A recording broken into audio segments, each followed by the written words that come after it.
सो ये प्रॉब्लम में क्या दिया गया, spring has a certain mass suspended from it. Its period for vertical oscillation is T1.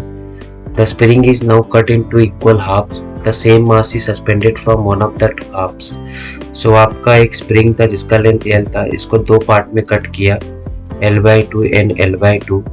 Okay, and अभी पूछ रहा है कि the period of vertical oscillation is now T2, the ratio. तो इस टाइम पे जो आपका T1 था वो कितना था, 2πm/k, और इस टाइम पे आपका T2. So length becomes half, length आपका हाफ हो रहा है. सो आपका फॉर्मूला क्या होता है, equal to kx and mass into acceleration.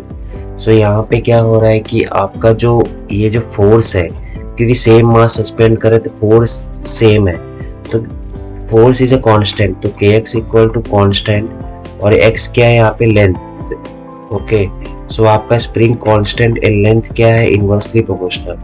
सो यदि आप लेंथ हाफ करोगे, सो आप चाहिए तो स्प्रिंग कांस्टेंट निकाल लो, जो भी आपका हाफ पार्ट है, L1 L2 कितना आएगा आपका, L2 उधर गया, आपको K2 निकालना है. K2 will be L2/L1 into K1. L2 आपका L1/2 हो गया है, एंड सो यहाँ पे L1 कैंसिल, K/2 आपका जो स्प्रिंग जस्ट अ सेकेंड, आपका L2 L1/2 के, एक सेकेंड, आई थिंक इनवर्सली ना मैंने यहाँ पे रॉन्ग कर दिया, सॉरी. सो आपका यहाँ पे K2 क्या हो जाएगा, L1/L2 K1, L2 क्या है, L1/2, L1 गेट्स कैंसिल, क्या आया, 2K1.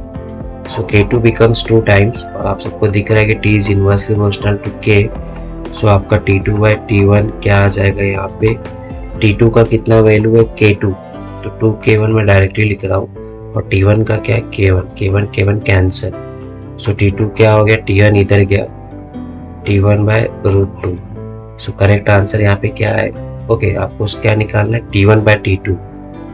T1/T2 निकालना है, तो आपका करेक्ट आंसर आएगा √2. Okay, correct answer is B.